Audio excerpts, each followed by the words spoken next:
பாசத்துக்குரிய நண்பர், என் குடும்ப நண்பர் இளங்கோவன் அவர்களே, திருமதி இளங்கோவன் அவர்களே, அவர் குடும்பத்தை சார்ந்தவர்களே, இந்த கூடத்தினுடைய அனைத்து எஸ்எஸ்சிகளே, அனைத்து சூப்பர்வைசர்களே, நான் சார்ந்திருக்கும் ஐசிஎஃப் ஏறக்கூடிய ஆலோசகரும் சட்ட ஆலோசகரும் ஆகிய பாசுபதி சகோதரர் அண்ணன் பி சுவாமிநாதன் அவர்களே, எங்களுடைய நிர்வாக பொதுச்செயலாளர் பாசத்துக்குரிய திரு பன்னீர்செல்வம், நிர்வாக தலைவர் திரு சுந்தரராஜன் அவர்களே, கேண்டீன் மெம்பர் திரு லட்சுமிபதி அவர்களே, வருகை தந்து சிறப்பித்திருக்கின்ற என் தொழிற்சங்கத்தை சார்ந்த நிர்வாகிகளே, அண்ணா தொழிற்சங்கத்துடைய ஆற்றல்மிகு சேவையாளர் தொழிற்சங்கத்துடைய பொதுச் செயலாளர் திரு பாசத்துக்குரிய தனுஷ்குமார் அவர்களே, இந்த கூடத்துடைய அனைத்து சகோதர சகோதரி தொழிலாளர் நண்பர்களே, சகோதர சகோதரிகளே, பணி ஓய்வு பெற்றாலும் வருகை தந்து இந்த பணிவிடை பாடவிலை கலந்து கொண்டிருக்கின்ற அனைத்து நிர்வாகிகளே, அனைத்து தொழிலாளர்கள் நண்பர்களே, அனைவருக்கும் நான் சார்ந்திருக்கும் ஐசிஎஃப் லேபர் ஏஆர்எஃப் சார்பாக நன்றி கலந்த வணக்கத்தை தெரிவித்துக் கொள்கின்றேன். பணிவிடை பாடவிழாவை பொறுத்தவரை திரு இளங்கோவன் அவர்கள் கூடம் 37 பணியாற்றும் பொழுது அந்த பணியை நேசித்து ஆர்வத்தோடு இன்வால்மெண்டோடு பணியாற்றியவர். வேலை செய்யறப்போ ஒரு இன்வால்மெண்ட் மெயின் என்னன்னா, நம்மளுக்கு அந்த வேலை மேல இன்ட்ரெஸ்ட் இருந்தால் மட்டும்தான் அந்த வேலையை சக்சஸான நம்மளால் முடிக்க முடியும். இளங்கோவன் பொறுத்த வரைக்கும் அது துல்லியமா அந்த வேலையில ஈடுபடுத்தி கொண்டு ஏர்பேக்ன்றது ஒரு முதுகெலும்பு மாதிரி கோச்சுக்கு, அந்த முதுகெலும்பினுடைய பணியாற்றக்கூடிய தொழிலாளர்கள் ஆர்வத்தோடு செயலாற்றி பணியாற்றி இருக்கிறார்கள். எங்களுக்கெல்லாம் ஒரு வருத்தம் என்னன்னா, இப்படி மூத்த தொழிலாளர்கள், வேலை தெரிந்த தொழிலாளர்கள் பணி ஓய்வு பெறும் பொழுது தொடர்ந்து இந்த கூடத்தை வழிநடத்துவதற்கு எப்படி? காரணம் என்னன்னா, இது சாதாரணமாக நம்ம அவுட் சோர்ஸ் பண்ணிட்டு அது நம்ம கான்ட்ராக்ட் லேபர்ஸ் கிட்ட விட்டுட்டு இதை நம்ம சக்ஸஸ் பண்ணிடலான்றது முடியாத காரியம். காரணம் என்னன்னா, அவங்களும் இந்த வேலையை கற்றுக்கிட்டு இன்னைக்கு இந்தியன் ரயில்வேஸோட policy global India policy matter ரெக்ரூட்மெண்ட்ல all over India, in south side, north side, west side, எங்க இருந்தாலும் ரெக்ரூட்மெண்ட் வருவாங்க. அதை நம்மளால் தடுத்து நிறுத்த முடியாது. அதனால் இன்னைக்கு இருக்கிற ஸ்டூடெண்ட் ஐசிஎஃப்ல மேக்சிமம் நம்மளுடைய colleagues, our North Indian employees are joined in ICF. They are joined in Shop 37. So you also take the activities and the necessary trainings from the airbag systems in your CDS. First you will learn how they operating, how they doing the airbag works. You have to learn first. In future you are only leading in the Shop 37. So you are the youngsters. So your involvement is very important. That is the future in its production of the coaches also. The airbag system is not only for the ordinary system. It is very important for the coach manufacturing. So I request all the employees in the Shop 37, including newly recruited and partially working our south side and the north side, all the employees, you have to involvement and take the necessary guidance from your supervisors and the senior employees. Then only you have to stand this shop for the working the activities in the airbag system. இதே போலதான் எல்லாருமே உங்களோட இன்வால்மெண்ட்டை நீங்க இருக்கிற பணி ஓய்வு பெறக்கூடிய seniors உங்க ஜூனியர்ஸ் தயவு செய்து அந்த வேலையை கற்றுக் கொடுங்க. நம்மளோட அந்த வேலை போயிடக்கூடாது, நம்மளுக்கு பின்னாடியும் அவங்க செய்யணும். அதனால நீங்க அவங்கள அரவணைச்சிட்டு அவங்களுக்கு அந்த வேலையை சொல்லி கொடுத்தா மட்டும்தாங்க ஸ்டாண்ட் பண்ண முடியும். இன்னையோட போயிடணும் ஐசிஎஃப் நினைச்சா நாளைக்கு நாங்களாம் உள்ள வந்துருக்க முடியாது. எனக்கு முன்னாடி இருந்த என்னுடைய காப்பாளர் திரு புருஷோத்தமன் அவர்கள்லாம் எங்கள் கோச்சிங் கம்பெனியை கற்றுக் கொடுத்து வளர்த்தவர். அதன் அடிப்படையில் தான் எங்களோட பொதுச் செயலாளர் திரு மோகன்தாஸ் அவர்கள் எங்களை வழிநடத்தி செல்கிறார். அதுபோல நம்முடைய வேலையை பாதுகாப்பது நம்முடைய தொழிலாளருக்கு நீங்க தான் அந்த வேலையை கற்றுக் கொடுக்கணும். ரெண்டாவது, பொறாமப்படக்கூடிய அளவிற்கு பணியாற்றிய குடும்ப தொழிலாளர்கள். எனக்கு தெரிஞ்சு ஒரு 20 வருஷத்துக்கு முன்னாடிலாம் நான் ஸ்டாப் கவுன்சில் மெம்பர் இருந்தது 96, 99 பீரியடு. அதெல்லாம் முடிச்ச பிறகு வர 37 பார்த்தா எல்லாமே பேச்சுலர்ஸ் தான். Maximum 90% bachelors. எல்லாரோட இன்வால்மெண்ட் எப்படி இருக்குன்னா, அந்த யூத் ரிலேட்டட் எது செஞ்சாலும் அந்த குரோத்தை எல்லாம் கம்பைன் பண்ணி செய்வாங்க. அவ்வளோ ஒரு செலிப்ரேஷனாக இருக்கும். நாளடைவில் குடும்பம் மாதிரி தான். குடும்பத்தினுடைய பெரியவர்களுடைய வளர்ப்பில் வளர்ந்த பிறகு என்னன்னா படிப்பது, வேலைக்கு போவது, அதுக்கப்புறம் திருமணம் செய்வது. அது மாதிரி எல்லாருக்கும் மேரேஜ் ஆனவுடனே அவங்களுக்கு ஃபேமிலி கமிட்மெண்ட்ஸ் வந்துச்சு. ஃபேமிலி கமிட்மெண்ட்ஸ் வந்தால் கூட இந்த 37 இருக்கிற எம்ப்ளாயிஸ் இன்னைக்கு வரைக்கும் அந்த குடும்ப பாங்கோடு எல்லாரும் ஒருங்கிணைஞ்சு நம்ம ஷாப்போடைய ப்ரெஸ்டீஜியஸை வந்து விட்டு கொடுக்கக்கூடாதுன்னு இன்றைக்கும் அதை ஜாயிண்டாக ஓரியன்டாக வந்து பண்ணிட்டு இருக்காங்க. கண்டிப்பாக அதுக்கு நான் நன்றி பாராட்ட கடமைப்பட்டுள்ளேன் என்பதை உங்களுக்கு தெரிவித்துக் கொள்கின்றேன். சார்பாக மனமார்ந்த காலை வணக்கம். இந்த சிறப்பான விழாவிற்கு வந்திருக்கும் அனைத்து எஸ்எஸ்சிகளே, மரியாதைக்குரிய ஐசிஎஃப் லேபர் யூனியன் ஏஆர்எஃப்பின் அவைத்தலைவர் முன்னாள் தொழிலாளர் பிரதிநிதி மரியாதைக்குரிய அருமை தம்பி தாடி மனோகர் அவர்களே,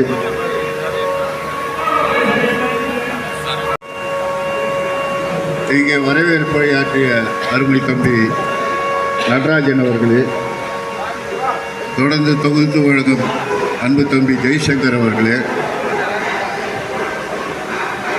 எப்பவும் எங்கள் கூட இருக்கிற அருமை நண்பர் ரமேஷ் அவர்களே, சிவா அவர்களே, சசி அவர்களே, கோபி அவர்களே, சீனிவாசன் அவர்களே, இப்படியே சொன்னால் 37 இருக்கிற முக்கால்வாசி பேர் என்னை அறிஞ்சவங்க, நான் அவங்கள அறிஞ்சவங்க. அதில் பேர் தனசேகர் அவர்களே மற்றும் இங்கே வருகை தந்திருக்கின்ற அருமை தம்பி இளங்கோவன் குடும்பத்தை சார்ந்தவர்களே, உங்கள் அனைவரும் தொழிலாளர் தோழர்களே, உங்கள் அனைவருக்கும் நான் சார்ந்திருக்கின்ற ஐசிஎஃப் லேபர் ஏஆர்எஃப் சார்பாக என்னுடைய நன்றி கலந்த வணக்கத்தை தெரிவித்துக் கொள்கிறேன். இதே இடத்துல 2015 பேசினேன். அதுக்கப்புறம் இப்போ தான் வரேன். என்னை மறந்துட்டாங்கன்னு நினச்சேன் 37. ஆனால் 37 ஷாப் எப்பவுமே வித்தியாசமான ஷாப்னா எல்லா இடத்துலையும் பேசுவேன். எவ்வளோ கவுன்சில் கூட்டங்களில் ஐசிஎஃப் வரலாறுலேயே ஜென்ரல் மேனேஜரை வர வச்சு ஸ்டேஜில் ஏறி அவரை பாட்டு பாட வச்சது இந்த ஷாப் 37 ஒண்டி தான். இது எந்த ஷாப்லேயும் கிடையாது. எத்தனை ஆயுத பூஜை நடந்தது, அதுக்கப்புறமும் நடக்குது. ஆனால் ஜென்ரல் மேனேஜர் அபய் கண்ணாவை ஷாப் 37 ஆயுத பூஜை நாம் இன்னும் ஞாபகம் இருக்குது. அதில் அருமை தம்பி தாடி மனோகர் தான் போய் கூட்டிகிட்டு வந்தார் அபய் கண்ணாவை. அந்த விழா இன்னும் எனக்கு ஞாபகம் இருக்குது. அது மாதிரி 37 எம்ப்ளாயிஸ் எதை செஞ்சாலும் வித்தியாசமாக இருக்கும், எடுத்துக்காட்டாக இருக்கும், கட்டுக்கோப்பாக இருக்கும், கடமையை செய்ய தவறாதவர்கள். எல்லாருக்கும் 8 மணி நேரம்னா 8:30 மணி 9 மணி விட்டு வேலை செய்கிற கடமை உணர்ச்சி கொண்டவர்கள். அந்த ட்ரெயினுக்கு பாதுகாப்பு அந்த இதுக்கு உண்டானது. ஏன்னா எல்லா different carpentry shop, paint shop, எலக்ட்ரிக்கலாக இருக்குது. ஆனால் இது ஏன் சொல்கிறேன்னாக்கா ஏர் பிரேக் அவ்வளோ முக்கியமானது. அந்த ஏர் பிரேக்கில் நான் ரிட்டையர் ஆக போகிறோன்னு நல்லா தெரியும்.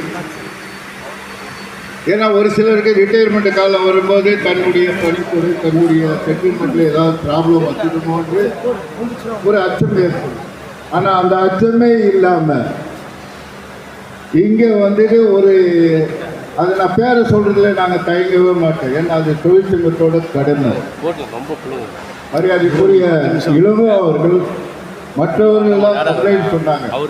இந்த ஏர் பேக்கு பைப்பில் லாகோவா பைப் அது ரொம்ப தொல்லையாக இருக்குது. அவர் என்ன சொல்கிறாரு, அதை நம்ம தாடி மனோகர்கிட்ட சொல்கிறாங்க. சொன்ன உடனே அவர் நம்முடைய பொய்ச்செயலாளர் கூட்டிக்கிட்டு சிஎம்இ வரலும் போகிறார். சிஎம் வரலும் போய் அந்த நேரத்தை அதை கேள்விப்பட்ட அந்த சப்ளை குஜராத், ஏன்னா குஜராத்னாலே அவங்க எப்பவுமே எங்கேயாவது வந்த மாதிரி நினைப்பாங்க. அவங்க சேலஞ்சு பண்ணுறாங்க 37 எம்ப்ளாயிஸையும் தொழிற்சங்கத்தையும். இதை யாராலையும் தடுத்து நிறுத்த முடியாது. சொல்லி ஒரே வாரத்தில் ஐசிஎஃப் பக்கமே எட்டி பார்க்க முடியாத அளவுக்கு செஞ்சுருக்கிறோம். நம்ம அதுக்கு என்னன்னாக்கா உங்களுடைய ஆதரவு இருந்தது தான். அது மாதிரி எவ்வளவோ ஆட்குறைப்பு செய்யும் போதே நீங்கள் 37 எம்ப்ளாயிஸ் கூட இருந்து எல்லாம் யாருக்கு எது ஒன்றாலும் உங்களுக்குள்ள 37 எம்ப்ளாயிஸ்க்குள்ள ஜாதியை பார்த்ததில்லை, மொழியை பார்த்ததில்லை, இனத்தை பார்த்ததில்லை, கட்சியை பார்த்ததில்லை. ஏதாவது ஒன்றா அனைத்து பேர் இதுக்கு எடுத்துக்காட்டி இந்த ரிட்டையர்மெண்ட் கூட சின்னதானாலும் நிரட்டி வழி நடந்து. அதுக்கப்புறம் நம்ம மாதிரி அதுக்குரிய எஸ்எஸ் ஒரு அட்வைஸ் சொன்னார். இளங்க ரொம்ப இளமையாக இருக்காரு. அவருடைய துணையாருக்கு ஒரு விண்ணப்பம் ஒன்று வைக்கிறார். அவர் இளமையாக இருக்காரு, பார்த்துக்கோங்க. ஏன்னா ரிட்டையர்மெண்ட் வேறு ஆகிட்டாரு. வேலைக்கு போறேன்னு சொல்லிட்டு போனா விடாதீங்க. நீங்க கண்ணு நெருக்கமா இருக்கணும். இத சொல்லி கொடுத்த செஞ்சு ரொம்ப நன்றி. எனக்கு ஒரு தோழர் பாராட்டுகிறார்கள். எங்கள் பாசத்துக்குரிய நண்பர் திரு எம் இளங்கோவன் அவர்களே, தலைமையில் நடத்திக் கொண்டிருக்கும் கூட 37 சார்ந்த திரு ஜெய்சங்கர் அவர்களே, எஸ்எஸ்சிகளே மற்றும் அனைத்து தொழிலாளர் தோழர்களே, உங்கள் அனைவருக்கும் என் முதல் வணக்கத்தை தெரிவித்துக் கொண்டு, எல்லாரும் 5 பேர் 10 பேர் பண்ணாங்க. 37 எல்லாருமே 100 பேர் 150 பேர் இருக்கும்போது நடந்துருக்கீங்க. 31 வருஷமாக என் கூட நண்பர்களாக ஒரே தொழிற்கூடம் 37 தான். ஏன்னா 37 வந்து இப்போ தான் இங்கே வந்தது. அதுக்கு முன்னாடி லெட்டரிங் செக்ஷன் 36 லெட்டரிங் செக்ஷன் பின்னாடி இருந்தது.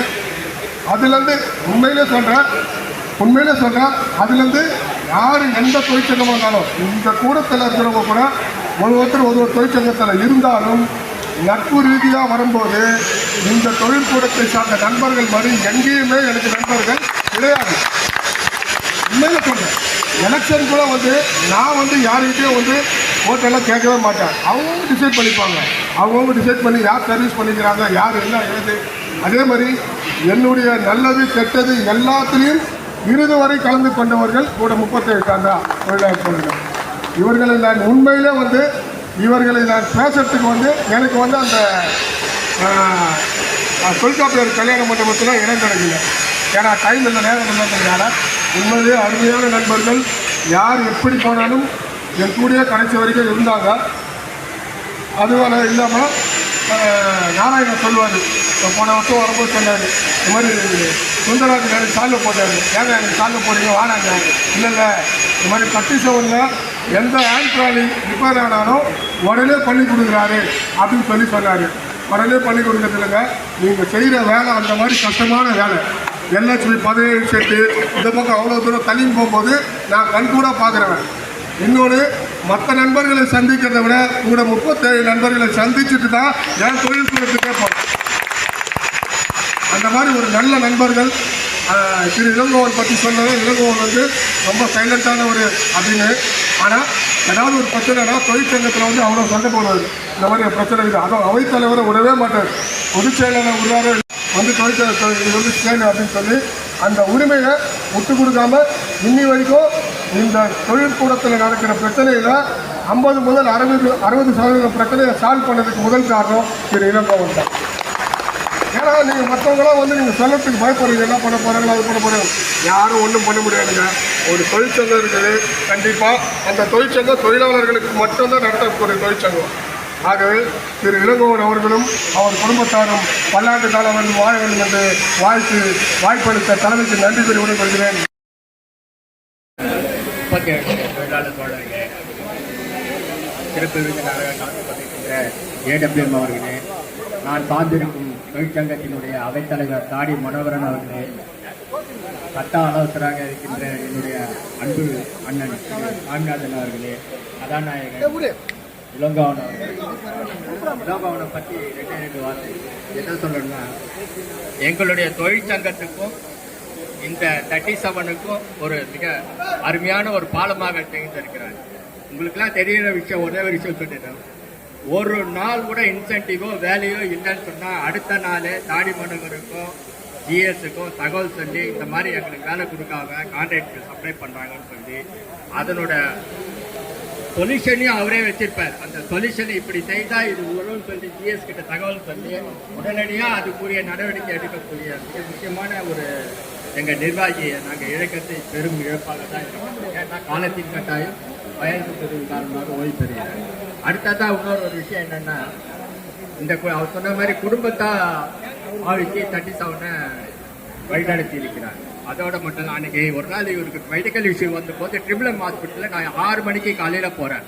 எனக்கு முன்னாடி ஒரு 20 பேர் இந்த கூடத்தில் இருந்து அவருக்காக என்ன நடக்குதுன்றதுக்காக ஃபாலோ பண்ணாங்க. இது எதுக்காக சொல்றேன்னா, இவ்வளோ பேர் சப்போர்ட்டிவாக இருக்கிறாங்கன்றது காதலை கேட்டாவே உடல்நலம் தேறிவிடும். அந்த மாதிரியான ஒரு நல்ல நண்பர்களை அவர் பெற்றிருக்கிறார் என்று சொல்லும்போது மிக மகிழ்ச்சியாக இருக்கிறது. ஆண்டவன் அவருக்கு எல்லாம் வல்ல இறைவன் அவருக்கு நன்கு ஆயுளைக்கும் குடும்ப சந்தோஷத்தை அனைத்தையும் வழங்க வேண்டும் என்று வாய்ப்புக்கு நன்றி கூறி விடைபெறுகிறேன். நன்றி, வணக்கம். நன்றி திரு லட்சுமிபதி அவர்கள். விஜய் சார் அவர்களுக்கு திரு இளங்கோ அவர்கள் சால்வை அளிக்கிறார்கள்.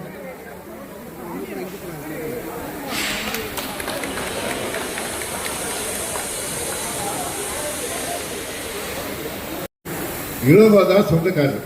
அதை ஏன் சொல்ல வரேன்னா, அவர் சொல்லாருன்னு பார்த்த அவர் மறந்துட்டார். என்னன்னா, இந்த 37 இன்சென்டிவ் கிடைக்காது. எவ்வளவு பேர் ட்ரை பண்ணாங்க, அதுக்கு தடைக்கெல்லாம் நிறைய பேர் இருந்தாங்க. நான் யூனியனை பார்க்கல, கட்சியை பார்க்கல.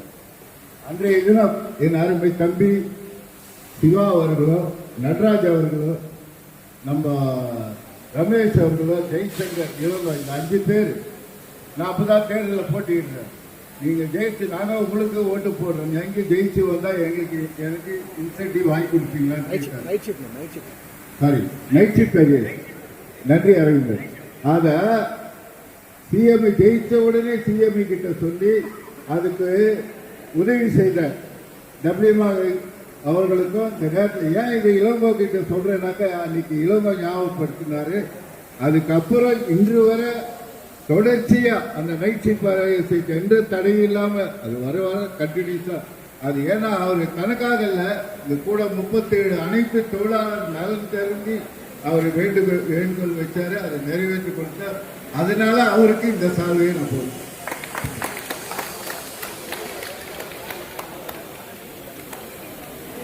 அவர்களுக்கு நன்றி தெரிவித்துக் கொள்கின்றோம்.